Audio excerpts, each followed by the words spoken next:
¿Tú sabías que tu mujer venía mucho por aquí? Me preguntó el camarero, mientras apoyaba la copa de vino tinto en la barra, con ese tono inocente que en realidad no lo era. Yo parpadeé. No porque no entendiera la pregunta, sino porque me pilló con la guardia baja. Eran las 8 y poco, un jueves cualquiera, y me había parado en ese bar pequeño de Lavapiés solo porque me apetecía tomar algo antes de volver a casa. Ni siquiera suelo parar allí, de hecho, creo que era la primera vez en mi vida que entraba. Pero al camarero le sonaba mi cara. ¿Perdona? Le dije, medio riendo, pensando que se estaba confundiendo. El tío me sostuvo la mirada un par de segundos antes de bajar la voz y decir: no te lo tomes a mal, pero, pensaba que eras el otro. ¿Qué otro? El que viene con ella. Siempre se sientan en la mesa del fondo. Siempre piden el mismo vino que tú acabas de pedir. Ahí fue cuando se me revolvió algo dentro. No fue rabia, fue una especie de mareo, como si mi cerebro se negara a procesar la información. Porque no tenía sentido. Laura, mi mujer, no bebía vino tinto. Nunca lo había hecho. Y mucho menos entre semana, en un bar escondido por Lavapiés, donde ni siquiera vivíamos cerca. Entonces, ¿cómo podía saber el camarero que ella siempre pedía el mismo? Me reí, por reflejo. Como cuando te dicen que tu perro habla por las noches y tú dices venga ya. Le di un sorbo a la copa, sin dejar de mirar al camarero, que ahora se estaba yendo a atender a otro. Pero la sensación ya estaba instalada, esa mezcla de confusión y alarma que uno no quiere sentir, pero que el cuerpo no puede evitar. No sé por qué lo hice, pero me levanté y caminé hacia el fondo del bar. No había nadie en esa mesa. Pero estaba puesta, 2 copas, 2 servilletas, el centro con una flor seca. Como si estuvieran esperando que alguien llegara. Me apoyé en el respaldo de una de las sillas y la miré unos segundos. Y entonces, vi algo. Una inicial. Grabada en el respaldo de la silla, apenas visible, como si la hubiesen rayado con una llave, L y M. Mi mujer se llama Laura. Y yo no me llamo Mario. No sé si fue la casualidad, el vino o ese cosquilleo de saber que algo se está desmoronando en silencio, pero no me fui del bar. Me quedé. Pedí otra copa, esperé. Miraba el reloj, miraba la puerta. Me dije, ¿qué coño estás haciendo, Álvaro? Pero no me movía. Quería ver si venía. Quería saber si de verdad era lo que el camarero insinuaba. Y lo peor no fue descubrir lo que estaba pasando. Lo peor fue lo fácil que fue empezar a creerlo.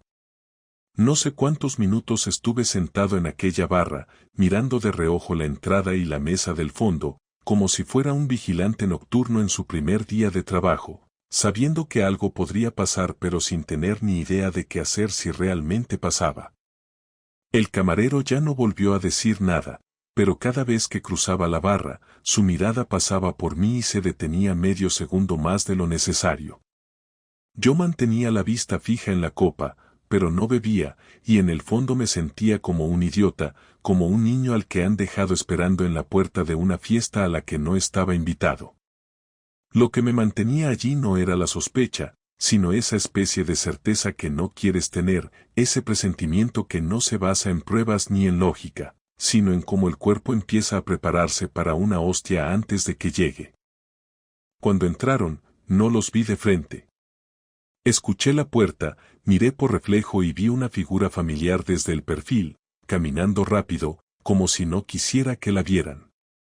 Laura tenía el pelo suelto, llevaba un abrigo largo que no era suyo, jamás lo había visto en casa, y sonreía con esa cara tonta que uno no pone con su pareja de siempre, sino con alguien a quien todavía quiere impresionar. Lo reconocí de inmediato, aunque nunca había visto su cara completa. Era ese tal Marcos, un compañero del trabajo con el que alguna vez había salido en las historias de Instagram del equipo.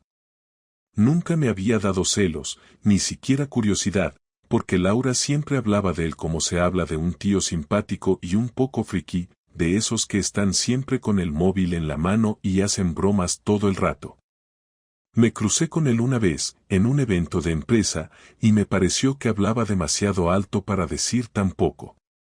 Se sentaron justo en la mesa del fondo, la misma donde el camarero me había dicho que solían estar. Laura le pasó la mano por el brazo, él se rió y apoyó el codo en la mesa como si llevaran años repitiendo ese ritual. Yo me giré rápido, miré hacia la barra, cerré los ojos un segundo y me obligué a respirar hondo. No se puede gritar en un bar lleno de gente. No se puede entrar a pegarle a nadie.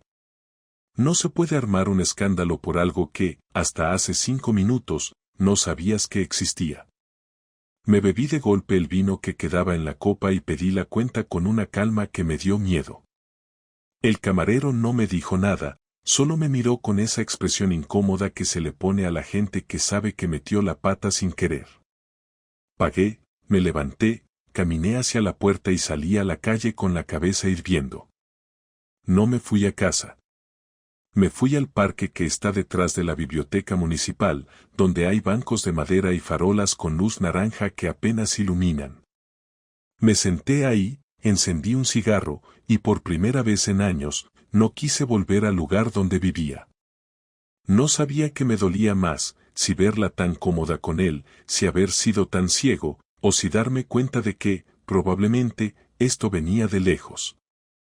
Me empecé a preguntar cuándo había empezado todo, si antes o después de que ella empezara a llegar más tarde a casa, si antes o después de que dejáramos de hacernos preguntas simples como ¿qué tal tu día? O si acaso empezó cuando simplemente dejamos de tocarnos con ganas. Tal vez no hubo un punto de inicio, tal vez fue una acumulación de decisiones pequeñas, como no responder un mensaje, como dejar pasar una caricia, como mirar a otro lado cuando notabas que algo no encajaba. Saqué el móvil y abrí su cuenta de Instagram. Últimamente no subía nada. Pero revisé las fotos del equipo de trabajo, las etiquetas, los comentarios. Él estaba ahí, en casi todas, y ella también. Comentarios que ahora leía con otro tono, con dobles sentidos, con complicidad escondida en palabras normales. En ese momento entendí que no tenía pruebas concretas, que no tenía fotos, que no tenía mensajes.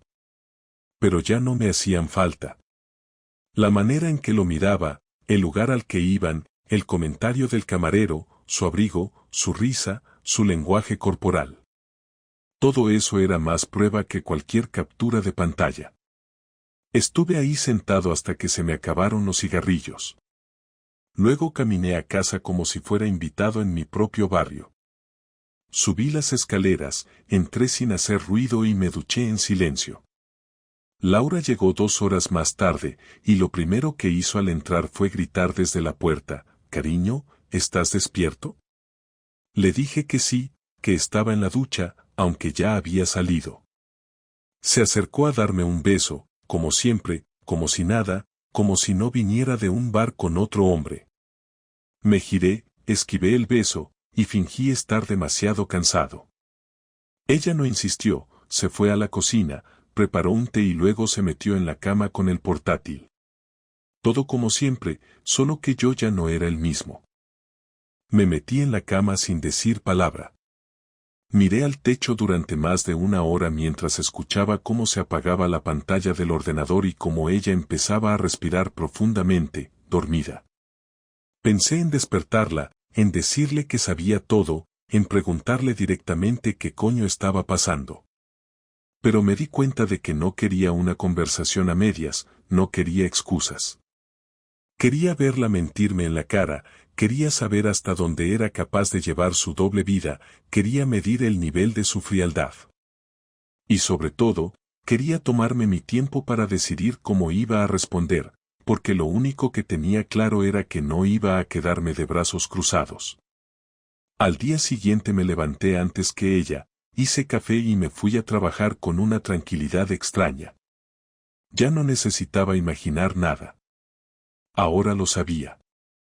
Y saberlo me dio una especie de control. No iba a ser el marido engañado que llora en el sofá.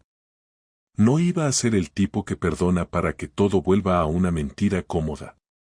Iba a ser el hombre que tomaba el control, que elegía cómo terminar su historia, y no al que se la terminaban sin avisar. Porque si ella había decidido cruzar esa línea, entonces yo también podía hacerlo. Y lo haría. Solo que a mi manera. No dormí prácticamente nada esa noche y tampoco hice el esfuerzo por fingirlo, porque ya no tenía sentido seguir representando al marido normal cuando por dentro estaba contando cada minuto que faltaba para enfrentarla, no para pedir explicaciones sino para escuchar hasta donde era capaz de llegar con sus mentiras. A la mañana siguiente Laura se levantó tarde, con esa tranquilidad de quien cree que todo sigue bajo control, y se movía por la casa como siempre, en silencio, sin mirarme demasiado, como si yo fuera un mueble más del piso. Y eso, más que enfadarme, me dio una claridad extraña, porque entendí que la distancia no había empezado esa semana ni ese mes, sino mucho antes, solo que yo había decidido no verla. Mientras ella se preparaba el café, yo me senté en la mesa del comedor con el portátil abierto, sin estar trabajando realmente, solo esperando el momento justo, observando cómo se recogía el pelo, cómo miraba el móvil, cómo sonreía sola sin darse cuenta, y ahí fue cuando supe que si no hablaba en ese instante, no lo haría nunca. Tenemos que hablar, le dije sin levantar la voz, sin dramatismo, como si estuviera pidiéndole que comprara pan al bajar. Laura se quedó quieta, con la taza en la mano, y tardó unos segundos en girarse, lo suficiente como para que yo viera cómo su expresión cambiaba, no de sorpresa, sino de cálculo, como alguien que ya sabe de qué va la cosa y empieza a pensar cómo salir del paso. ¿Pasa algo? Me respondió con un tono neutro, demasiado neutro para alguien que llevaba 12 años conmigo. Le señalé la silla de enfrente y esperé a que se sentara, sin repetir la frase, sin insistir, porque ya había decidido que no iba a perseguir ninguna respuesta. Ella se sentó despacio, cruzó las piernas y apoyó la taza en la mesa, evitando mirarme directamente, y eso fue lo que terminó de encenderme por dentro, no la traición en sí, sino la frialdad con la que estaba afrontando ese momento. Ayer estuve en un bar de Lavapiés, empecé, mirándola fijo. Uno pequeño. No suelo ir por ahí. Laura levantó la vista de golpe, y durante un segundo pensé que iba a interrumpirme, pero no lo hizo, solo apretó los labios y esperó. El camarero pensó que yo era el otro, continué. El que va contigo. El que se sienta en la mesa del fondo. El que pide vino contigo los jueves. El silencio que siguió no fue incómodo, fue denso, como si el aire se hubiera quedado quieto, y Laura dejó de fingir. Su postura cambió, dejó de parecer relajada y se apoyó hacia atrás en la silla, como quien se prepara para una discusión larga. No sé de qué estás hablando, dijo finalmente. Estás imaginando cosas. Me reí, no por gracia, sino por incredulidad, porque en ese punto ya me daba igual si mentía o no, lo que quería era escucharla hacerlo. Lo curioso, le respondí, es que ayer llevabas un abrigo que no es tuyo, estabas con Marcos, y parecías bastante cómoda para alguien que solo estaba tomando algo después del trabajo. Ahí fue cuando explotó. No levantó la voz de inmediato, pero su tono se volvió duro, defensivo, casi agresivo. ¿Me estabas siguiendo? ¿Te das cuenta de lo enfermo que suena eso?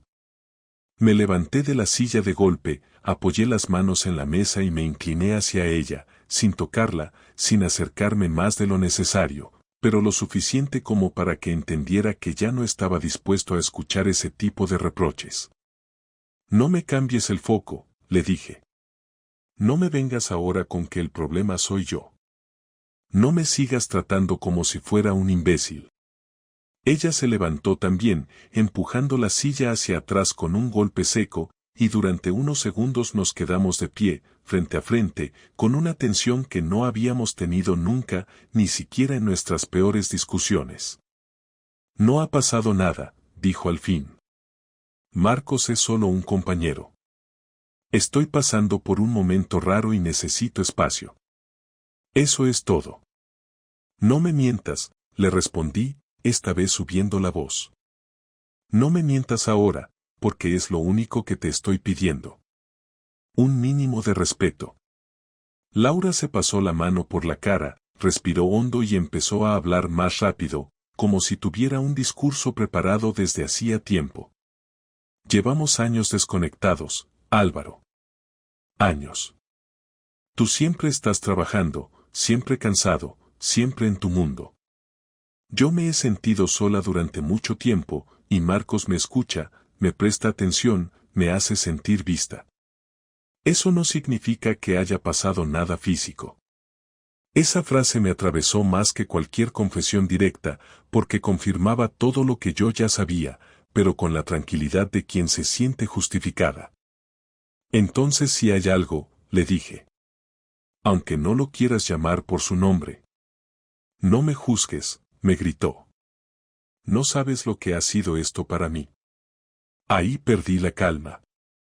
No la toqué, no le hice daño, pero golpeé la mesa con el puño con una fuerza que hizo temblar las tazas y la hizo dar un paso atrás, y ese gesto fue más elocuente que cualquier insulto. Lo que sé, le dije, es que has cruzado una línea. Que has decidido compartir tu vida con otro mientras sigues durmiendo conmigo. Y eso no tiene excusa. Laura empezó a llorar, pero no era un llanto descontrolado, era contenido, casi estratégico, como si todavía creyera que podía manejar la situación si mostraba la cantidad justa de emoción. No quería hacerte daño, dijo. No sabía cómo decirte que ya no estaba bien. Y por eso elegiste mentir, le respondí. Por eso elegiste verme la cara todos los días mientras te ibas a ese bar con él. Nos gritamos. Dijimos cosas feas. Sacamos reproches viejos, frases que habían quedado guardadas durante años, y cada palabra iba sumando peso a algo que ya estaba roto. En un momento dado, Laura me dijo que no sabía si me quería como antes, y ahí supe que la conversación ya no tenía vuelta atrás. No era una crisis, no era un bache. Era el final de algo que ella había decidido abandonar antes de decírmelo. Cuando el griterío se apagó, cuando ya no quedaban fuerzas ni argumentos, nos quedamos en silencio, de pie, en medio del salón, sin saber muy bien qué hacer con todo lo que acabábamos de destrozar. Yo la miré y ya no vi a mi mujer, vi a alguien capaz de mirarme a los ojos y justificar su traición sin pestañear. Y en ese momento, tomé una decisión que cambiaría el resto de esta historia, una decisión que no le dije en voz alta, pero que ya estaba firme en mi cabeza. Si ella había jugado su partida a escondidas, yo iba a jugar la mía de frente. Y no iba a ser amable. No dije ni una palabra más durante todo ese día. Ella tampoco. Nos cruzamos un par de veces por el pasillo como si fuéramos desconocidos que compartían piso, con una tensión que se respiraba desde el umbral. Yo necesitaba pensar, pero no en lo que había pasado, porque ya estaba claro, no en cómo me sentía, porque eso ya lo tenía procesado, sino en lo que iba a hacer. No quería que esto terminara como terminan siempre estas historias, con llantos, con promesas falsas, con segundas oportunidades que al final solo sirven para estirar una mentira. Yo no era ese tipo de hombre. Tampoco quería irme de casa con la cabeza gacha, ni buscar consuelo en amigos o familia que terminarían opinando sin saber nada. Quería hacer algo que ella no olvidara. No por venganza en sí, sino por justicia. Porque si me había tratado como un idiota durante meses, lo mínimo era devolverle la jugada con la misma precisión. Pero para eso, necesitaba ser paciente. Pasé esa noche en el sofá, aunque no pegué ojo. Desde la sala se escuchaban los pasos de Laura yendo al baño, caminando descalza, con esa falsa calma de quien cree que ha ganado algo. No hablamos, no cenamos juntos, no hubo mensajes, ni disculpas, ni intentos de suavizar nada. Eso fue lo que más me confirmó que ya no quedaba nada entre los dos. Al día siguiente, muy temprano, me vestí, agarré las llaves, salí del piso y empecé a preparar lo que tenía en mente. Lo primero que hice fue ir al trabajo. No para quedarme, sino para imprimir unos papeles que llevaba días preparando sin saber que les iba a dar este uso. Informes financieros, recibos de transferencias, movimientos de nuestra cuenta común, todo organizado. Laura no lo sabía, pero durante los últimos años yo había sido quien gestionaba todo lo relacionado con nuestras finanzas. Ella confiaba en que yo manejara el dinero, en que pagara la hipoteca, los seguros, las suscripciones. No tenía ni idea de cuánto dinero había en cada cuenta ni de dónde estaban los papeles del piso. Todo estaba a mi nombre. Ella firmaba cuando yo le pasaba algo y no hacía preguntas. Ese fue su error. Pasé por la notaría para verificar unas copias, luego hablé con un abogado que ya conocía desde hacía un par de años, cuando nos asesoró con un problema de herencia. Le conté la situación sin rodeos, sin necesidad de entrar en detalles personales, solo lo necesario. Me explicó todo con claridad y me propuso un par de caminos. Elegí el que más se adaptaba a lo que yo quería, dejarla fuera sin destruirme en el proceso. Podía hacerlo. Legalmente, todo estaba de mi lado. Y lo iba a hacer, pero no de cualquier forma. Lo haría cuando más le doliera. Después de eso pasé por el lugar que sabía que ella frecuentaba con Marcos. No entré. No necesitaba repetir la escena. Solo quería confirmar si lo que había pasado aquella noche era habitual o una excepción. Me quedé en una esquina, desde donde podía ver el interior. Eran las 6:30 de la tarde, y en menos de 15 minutos los vi entrar. Los dos, con la misma complicidad, las mismas miradas, las mismas risas estúpidas. Él llevaba una mochila, como si acabara de salir del trabajo. Ella vestía diferente a como se vestía conmigo, más informal, más juvenil, como si tratara de encajar en una versión de sí misma que yo ya no reconocía. Se sentaron en la misma mesa del fondo, como si fuera su rincón privado, como si ese bar fuera parte de su rutina. Me quedé observándolos unos minutos más, no por celos, no por morbo, sino para fijarme en los detalles. Cómo le hablaba, cómo le tocaba el brazo, cómo se inclinaba hacia él. Y en ese momento, supe exactamente cómo iba a hacerlo. Al día siguiente, cuando Laura volvió del trabajo, me encontró en el comedor con una carpeta abierta. Dentro había copias de las cuentas bancarias, papeles del piso, el resumen de los últimos movimientos y el borrador del documento de separación de bienes. No dijo nada al principio, solo miró los papeles sin tocarlos, como si no pudiera procesar lo que estaba viendo. Vamos a dejar esto en claro ahora, le dije sin levantar la voz. No quiero pelear, no quiero escuchar más excusas, no quiero seguir compartiendo una casa con alguien que ha estado mintiéndome durante meses. Quiero que firmes esto y que te vayas en cuanto tengas a dónde ir. Laura tragó saliva y se sentó. Por un momento creí que iba a empezar con el típico discurso de podemos hablarlo, pero no, lo que dijo fue aún peor. ¿Así es como lo vas a manejar? ¿Firmar papeles sin siquiera intentar entender lo que yo siento? Levanté la cabeza y la miré directamente. No tengo que entender nada. No me has respetado ni un solo día de los últimos meses. Te burlaste de mí, de nuestra vida, de todo lo que construimos juntos. No hay más conversación. Ella empezó a llorar, otra vez ese llanto frío, que parecía más por orgullo que por dolor real. Pero ya no tenía efecto sobre mí.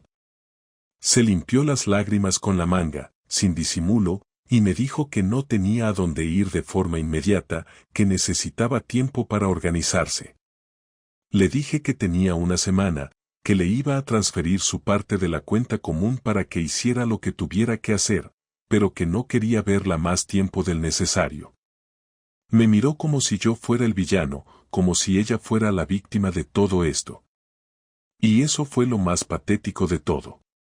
Durante los días siguientes, cada uno vivió en su propio espacio, sin hablarnos, sin tocarnos, sin cruzar una palabra que no fuera estrictamente práctica. Yo salía por la mañana, trabajaba, y al volver pasaba el resto del tiempo encerrado en la habitación de invitados. Ella empezó a sacar cosas, a hacer llamadas, a buscar pisos. Todo con una eficiencia que me confirmó que ya tenía un plan en mente desde mucho antes. Solo necesitaba que yo reaccionara para poder activarlo. El día que se fue no hubo abrazo, ni despedida. Solo cerró la puerta sin mirar atrás. Yo me serví un café, volví a sentarme en el comedor y respiré hondo. No por alivio, ni por tristeza, sino porque ahora, por fin, era mi turno. Ella pensaba que eso era todo. Que se iba de la casa, que se libraba de la culpa, que empezaba una nueva etapa con su amante. Pero yo todavía tenía una última carta guardada. Y la iba a usar muy pronto. No era una venganza improvisada ni producto de un arrebato emocional, era una decisión premeditada que fui estructurando en los días de silencio compartido dentro de ese piso que se volvió insoportable. No tenía ningún interés en perjudicarla económicamente, ni en manchar su imagen frente a su familia, no quería quedarme con cosas que no me correspondieran ni ir por el camino del chantaje emocional. Lo que sí necesitaba era asegurarme de que no saliera ilesa, de que sintiera, aunque fuera una mínima parte, la vergüenza, la incomodidad y el vacío que me había dejado a mí sin pestañear. No se trataba de despecho, se trataba de equilibrio. Cuando alguien te arrastra a una caída sin previo aviso, no puede esperar salir caminando como si nada. Lo que ella no sabía era que, entre todo lo que me había dejado en las manos sin pensarlo, había un acceso directo a su entorno más cercano, y eso fue lo que usé. Tenía la agenda completa de su móvil porque hacía tiempo, en uno de sus olvidos habituales, me pidió que sincronizara sus contactos con el correo de la empresa donde trabajaba. Lo hice y, como cualquier técnico precavido, me quedé con una copia de seguridad. Nunca pensé que la usaría, pero ahora la tenía ahí, con ella, el número de sus padres, el de su hermano, el de su tía favorita, incluso el de Marcos, con quien se escribía de forma más frecuente de lo que ella creía. No les escribí directamente, no los llamé ni les mandé un mensaje incendiario. Solo preparé una carpeta con una selección de capturas, no muchas, apenas suficientes para mostrar lo justo, fotos en el bar, mensajes con contenido claro y un resumen de fechas que probaban que su historia con él no había sido ni reciente ni accidental. Las imágenes las obtuve desde el respaldo automático del móvil que ella había dejado activo en su cuenta de Google sin cambiar la contraseña. Ella confiaba tanto en que yo nunca revisaría nada que ni siquiera había tomado precauciones mínimas. Me limité a reunir todo, empaquetarlo en PDF y enviarlo por correo desde una cuenta anónima, sin nombres, sin insultos, sin ninguna palabra que diera pie a identificarme. Solo el contenido. Y nada más. Lo hice una mañana, a las 8 en punto. Mandé todo y luego cerré el portátil. Apagué el móvil viejo que usé para enviar los correos, y lo metí en una bolsa que tiré directamente en un contenedor del centro, lejos de casa. No tenía intención de continuar con eso, no me interesaba el drama posterior, ni las discusiones familiares, ni lo que le dijeran. Tampoco quería enterarme si la defendían o si la juzgaban. Lo que me importaba era haber devuelto el golpe de forma limpia, sin ruidos innecesarios, sin insultos ni gritos. No la expuse públicamente ni arruiné su reputación laboral, que habría sido muy fácil de hacer. Solo dejé que su círculo más cercano supiera la clase de persona que era. Luego me dediqué a limpiar el piso de sus cosas, no con rabia, sino con determinación. Guardé su ropa en bolsas grandes y las dejé en la entrada para cuando pasara a recogerlas. Eliminé sus cuentas del WhatsApp, cambié las contraseñas de los servicios compartidos, eliminé sus perfiles de las plataformas de casa. Eliminar su presencia digital fue más sencillo de lo que esperaba, y eso, más que calmarme, me confirmó que había llegado al punto donde ya no me dolía. El siguiente paso fue encontrar un nuevo lugar para vivir. No porque quisiera irme, sino porque ese piso ya no era mío, era una sala vacía con recuerdos que no quería conservar. Encontré un sitio pequeño en un barrio más tranquilo, lejos del trabajo, lejos de todo lo que habíamos compartido. Firmé el contrato el viernes por la tarde y en menos de 3 días ya había trasladado todo lo necesario. No me llevé el sofá ni la cama matrimonial, ni el espejo del recibidor donde ella se maquillaba cada mañana. Me llevé lo básico, lo funcional, lo que necesitaba para empezar desde cero sin arrastrar basura emocional. Lo demás lo vendí o lo regalé. Cuando me instalé en el nuevo piso, el silencio fue diferente. No era incómodo. Era limpio, ordenado, sin mentiras flotando en el aire. Me senté frente a la mesa, abrí una cerveza, y por primera vez en semanas no pensé en ella, sino en mí. Durante los días siguientes, recibí algunos mensajes de números desconocidos. No respondí ninguno. También supe, por un compañero en común, que Laura había tenido problemas en su trabajo porque alguien envió copias de esos correos a su oficina. Eso no fui yo. No tenía necesidad. Si alguien más lo hizo, fue decisión propia. Yo ya había cerrado mi parte. Me dijeron que ella pidió unos días de licencia, que no contestaba llamadas, que se había alejado incluso de sus amigas más cercanas. No pregunté más. No me interesaba.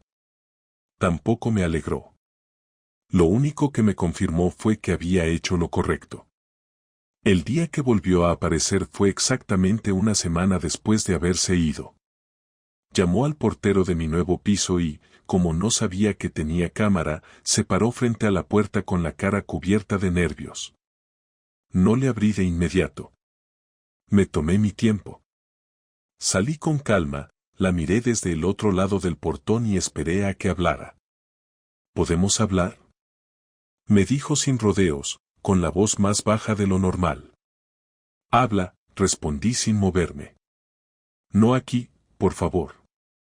Solo quiero 5 minutos, insistió, mirando alrededor. Abrí la puerta, pero no la invité a pasar. Caminamos unos metros hasta una plaza cercana y nos sentamos en un banco. No me miraba directo a los ojos. Parecía otra persona.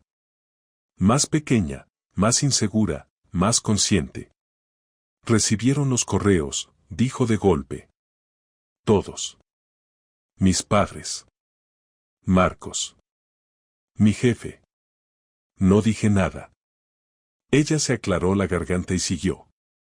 ¿Fuiste tú? La miré sin expresión. ¿Importa? Se quedó callada, pero yo ya había entendido que no venía por respuestas. Venía por algo más. Necesito que me escuches, aunque no me creas. Solo eso. Después no vuelvo a molestarte. Habla. Me equivoqué, dijo. No te pido que me perdones. Ya sé que no lo vas a hacer. Solo, no pensé que esto iba a acabar así. Nunca planeé dejarte. Nunca pensé que te haría daño de esta forma. Me dejé llevar. Me sentí viva con alguien más y no supe cómo cortar. Fue cobarde. Lo sé. Pero no fue por odio. No fue por rencor. Fue por debilidad. La dejé hablar. No interrumpí ni una sola vez. Pero cuando terminó, lo único que le dije fue lo que ya había decidido desde antes de verla. Tuviste tiempo para decirme todo eso antes. Ahora no sirve de nada. Que tengas suerte con tu nueva vida. Se levantó despacio, me dio un último vistazo y se fue caminando sin mirar atrás. Esta vez era ella la que se iba rota. Esta vez el silencio no era mío. Después de aquella última conversación no volví a saber nada más de Laura, al menos no de forma directa. No me llamó, no me escribió, no volvió a aparecer por el portal ni se inventó excusas para dejarme mensajes. Fue como si la historia hubiera terminado ahí, como si los dos hubiéramos entendido al mismo tiempo que ya no quedaba nada que discutir. A veces, cuando algo se rompe así, sin espacio para dudas ni margen de reconciliación, el silencio se vuelve el único idioma posible. Durante las semanas siguientes, yo me dediqué exclusivamente a adaptarme a mi nueva vida, no con entusiasmo ni con melancolía, sino con la determinación simple de quien sabe que no tiene alternativa. No me volví a cuestionar si lo que había hecho había sido excesivo o justo, tampoco me planteé si algún día podría volver a confiar en alguien. Esas preguntas no me llevaban a ningún sitio y no necesitaba respuestas abstractas, solo rutinas nuevas. Me centré en mi trabajo como nunca antes, llegaba más temprano, me quedaba más tiempo, hacía horas extras sin que nadie me las pidiera. Empecé a correr por las mañanas, no porque quisiera ponerme en forma ni llenar un vacío, sino porque necesitaba una actividad que no dependiera de nadie. Volví a ver a mis amigos después de semanas evitándolos. Algunos sabían algo de lo que había pasado, otros nada, pero ninguno me presionó por detalles. Me bastaba con estar en un bar con ellos, hablando de fútbol, del trabajo, de tonterías, sin tener que pensar en mentiras, sin fingir que estaba bien. Con ellos aprendí que uno no necesita contar todo para que alguien te acompañe. También recuperé contacto con mis padres, a quienes había mantenido a cierta distancia para no tener que explicar la situación. Cuando finalmente se lo conté, fueron prudentes, no me sermonearon, no se metieron, solo dijeron que me apoyaban, que si necesitaba algo, estaban ahí. Esa neutralidad fue más útil que cualquier consejo. Pasaron unos 2 meses hasta que alguien volvió a mencionar el nombre de Laura. Fue un sábado por la noche, en casa de mi amigo Sergio, durante una cena entre conocidos. Éramos 8 sentados alrededor de una mesa en el patio, todos hablando a la vez, cerveza en mano, cuando una chica nueva que yo no conocía preguntó si yo era el exmarido de la agencia. Me tardé un par de segundos en entender a quién se refería. Asentí con la cabeza sin dar más detalles. La chica, que resultó ser prima de un excompañero de Laura, hizo un gesto de sorpresa y dijo que ella se había marchado de la empresa hacía unas semanas. Según contó, había pedido la baja por estrés, y al volver se había encontrado con un ambiente extraño, rumores, gente que la miraba mal, compañeros que ya no le dirigían la palabra. Decía que había aguantado una semana y luego presentó la renuncia sin previo aviso. Nadie supo muy bien a dónde se fue ni qué haría después. No comenté nada. No me reí, no fingí sorpresa, no dije me lo imaginaba. Solo asentí con la cabeza otra vez y cambié de tema. Por dentro no sentí alivio ni satisfacción. Solo una especie de cierre involuntario. Ella misma había terminado de cavar el agujero en el que se había metido, y no necesitaba que yo empujara más. Había perdido su trabajo, se había distanciado de su familia, su entorno social la había dejado de lado, todo sin que yo tuviera que hacer nada después de enviar aquel correo. Me limité a desaparecer de su vida, tal como ella había desaparecido de la mía cuando decidió serle fiel a alguien que no era yo. Aún así, no me alegraba por su caída, solo me sorprendía que la vida fuera tan rápida en ajustar cuentas. Unas semanas después, mientras revisaba un correo del banco, vi que aún quedaba un pequeño ahorro compartido en una cuenta que nunca usamos mucho. No era mucho dinero, pero suficiente para un último gesto. Transferí la mitad exacta a su cuenta y cerré la mía. No incluí mensaje. No esperaba respuesta. Simplemente lo hice porque quería cortar todos los hilos posibles. No porque creyera en la equidad, sino porque no quería deberle nada ni que me debiera. En los divorcios reales, los que no tienen abogados ni juicios, esas cosas importan más que los papeles. En octubre recibí por fin el último documento firmado con su nombre. No me sorprendió que tardara tanto, era típico de ella dejar lo importante para el final. Cuando vi el sobre con su letra en el buzón, lo abrí sin ninguna emoción. Era el formulario de renuncia a cualquier derecho sobre el piso anterior, sobre nuestras cuentas, sobre bienes compartidos. Lo firmó con su nombre completo, sin nota, sin explicación, sin rastro de disculpa.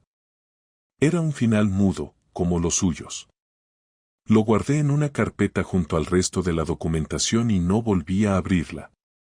Después de eso, su nombre dejó de aparecer en mi cabeza cada día. Ya no me la encontraba en canciones, ni en calles, ni en conversaciones ajenas. Su lugar se volvió cada vez más chico hasta volverse irrelevante. Y cuando eso pasó, supe que ya estaba libre. Una noche, meses después, salí con alguien. No fue una cita planeada ni un intento de empezar de nuevo. Fue algo casual, espontáneo, sin presión. Ella era compañera de un proveedor con el que trabajábamos. Habíamos coincidido varias veces en reuniones y un día me invitó a tomar algo. Salimos, hablamos, reímos un poco. Nada especial. Pero mientras caminábamos de vuelta al coche, me di cuenta de que no había pensado en Laura en ningún momento. No había comparaciones, no hubo culpa, no sentí que estaba traicionando una memoria. Solo estaba ahí, presente, empezando a vivir como alguien nuevo. Esa fue la parte más difícil de todo este proceso, entender que mi vida no terminaba con su traición, sino que empezaba con mi reacción. Ella me mintió, sí, me ocultó cosas, me usó mientras construía algo paralelo. Pero al final fui yo quien decidió dónde terminaba la historia. No necesitó dramatismo, ni venganza física, ni discusiones interminables. Solo un punto final firme, frío y claro. De todos los errores que cometimos como pareja, ese fue el único acierto, terminar cuando ya no quedaba nada. Y ahora que lo pienso bien, no tengo interés en saber qué será de ella. No porque le guarde rencor, sino porque ya no forma parte de mi historia. Fue un capítulo que cerré yo, no ella. Y eso, al final, es lo único que me importaba.